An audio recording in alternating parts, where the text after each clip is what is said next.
knowing what is needed in the sport, knowing what is needed in life is going to help you then achieve your goal better. You have to have that goal, that very defined goal. You have to know what your needs are, and then from there you can work it backwards and say, well, how do we achieve that through the body?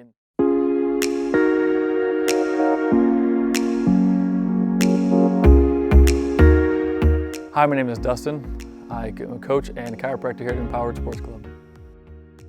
I was not recruited by IPFW. Once Coach Ball really saw that I was not growing and that skills were good, but maybe not at that level at the time, we looked at other places. So at the time, Trine University was Tri-State, and I had an opportunity to go play at Tri-State to both hit and set, but wasn't sure if I wanted to play in college. So I decided just to go to IPFW, and some of the guys on the team who are now obviously good friends of mine were like, just come out and play, it's open gym. So I started playing, and open gym one day kind of became practice, and Coach Ball allowed me to be a walk-on, and at that point I had to realize I was no longer going to set because I was a setter at the time, and it didn't matter how well you jumped when you're only 5'10", and I had to learn how to pass, so I taught myself how to pass, became a defensive specialist, and worked my way up to become a starting libero throughout the rest of the years. I was always interested in medical doc, anywhere from that to that extreme, or down just being a massage therapist. I love working with my hands. I'm a very engineered, hands-on type of person. So I wanted to be in the medical field, but I didn't want to be sitting behind a desk. I did not want to just write prescriptions all the time. So it was either going to be ER or massage, and then chiropractic came around. I'm like, oh, that'd be a really good option as well.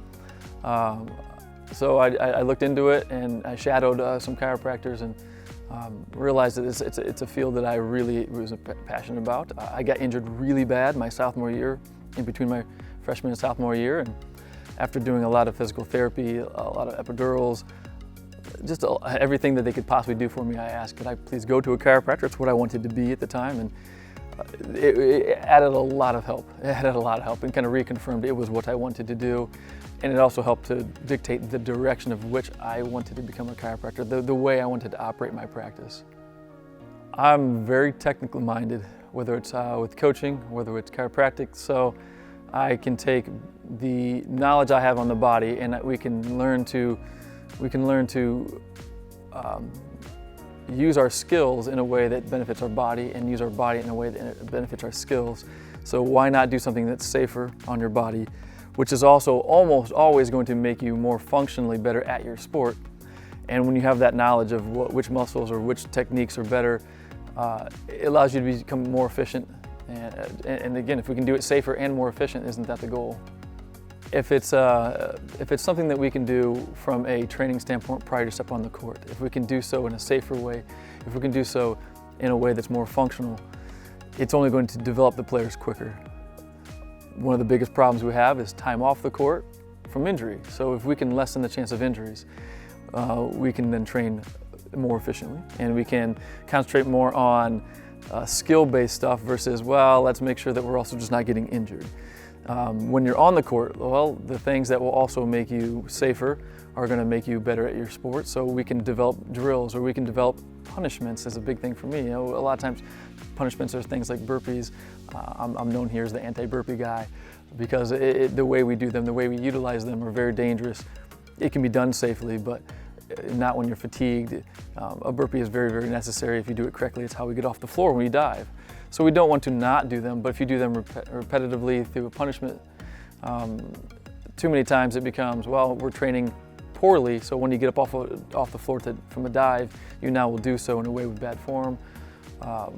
To get down low into defense, now we're talking about how do we get too low, do we get high enough, how do we relax, because you can't turn on a muscle unless you relax. So these things of knowing how the body works allows us to develop punishments, develop training, develop skill-based drills in a way that's going to be a little bit more useful for a game situation.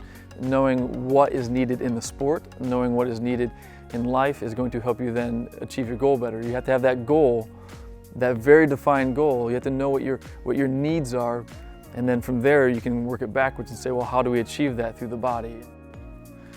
the thing that we always forget about is we're going to be athletes after we're not. And too many people are willing to train in ways that might help them on court, on the field, wherever, but long term, it's not worth it. So it becomes a very delicate balance of being the best athlete and the best human being now and later. A lot of times the old school methods of training are just that, they're old school. And if we can find the new way of doing it, the more efficient way of doing it, and the safer way of doing it, if all those three things can be the same way, that is where we need to be at. It is very risky at certain sports to just train only for your sport and not train for outside of the sport, especially when we're dealing with kids. Kids that haven't even learned how to use their bodies yet. Kids that don't really know what form is. They don't know how to squat. They don't know how to bend down, let alone put a bunch of heavy weight on their back and teach them to do so, or to have them explode into a jump. And if they don't know how to land properly, if they don't know how to jump properly, and God forbid we have a coach or a lifting strength conditioning coach teach it a little bit wrong, they don't know any better. And first and foremost, we should be protecting them. Second thing would be make them better, faster, stronger. But first is we have to protect them now and later.